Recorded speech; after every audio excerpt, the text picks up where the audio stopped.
కాకా నా బండి మైలేజే ఇస్తలేదే, ఊకూకే రిపేర్లు వస్తున్నాయి, తీసేద్దాం అనుకుంటున్నా. నీ అవ్వ వచ్చే జీతంలో నెలకు 3000 పెట్రోల్కే పోతుండే, కడమ ఖర్చులు ఎట్లా వెళ్ళాలరా? ఇంకో బండి కొందామన్నా ఏం ఫాయిదా, దానికి కూడా దాపాలదాయే, నీళ్లు పోస్తే నడుస్తుందా అని అంటుంటారు. వాజీవే, బంకుకు పోకుండా సప్పుడు ఎక్కువ రాకుండా తక్కువ ఖర్చుతోని ఎక్కువ దూరం ఉరికే బండ్ల గురించే గీ వార్త. పెట్రోల్ డీజిల్ బండ్లు కంట్రోల్ చేయాలి, ఛార్జింగ్ బండ్లు పెంచాలనే చర్చ నడిచింది అసెంబ్లీలా. ఎమ్మెల్యేలు క్వశ్చన్లు అడుగుడు, బస్సుల మంత్రి పొన్నం సారు సమాధానం చెప్పుడు నడిచింది. ఇప్పుడు ఢిల్లీ ప్రభుత్వం ఎలక్ట్రిక్ వెహికల్స్ మీద ఇన్సెంటివ్స్ ఇస్తుంది. ఒక 2 వీలర్ వెహికల్కు ఒక 30,000 వరకు సుమారు. మహారాష్ట్రకు వచ్చి ఎలక్ట్రిక్ వెహికల్స్కి టోల్ ట్యాక్స్ లేకుండా నిర్ణయం తీసుకుంది. ట్యాక్స్ ఎగ్జంప్షన్, రిజిస్ట్రేషన్ ఎగ్జంప్షన్ 100% తోటి జీవో తీసుకొచ్చినాం.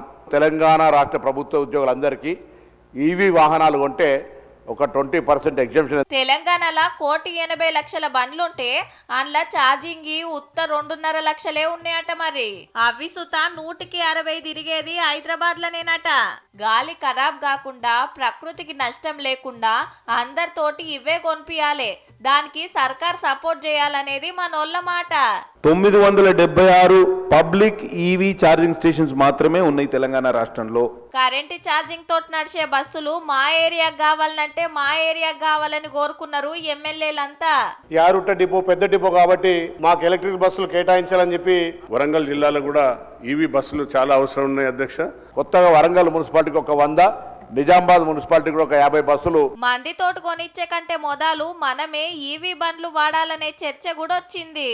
మంత్రులైనా ఎమ్మెల్యేలైనా అధికారులైనా వారందరూ కూడా ఎలక్ట్రిక్ వెహికల్లకి మారితే బాగుంటుంది అనేది. శాసనసభ్యులందరూ ఒక రోల్ మోడల్గా మరి వాళ్ళకు లోన్ కూడా వస్తుంది కావచ్చు. అందరికి ఒక్కొక్క ఈవీ వెహికల్ని మరి ఫ్రీగా నేను అడగలేను సార్, మరి ఫ్రీగా మార్కెట్లకు మంచి ఈవీ బండ్లు వచ్చినాయి.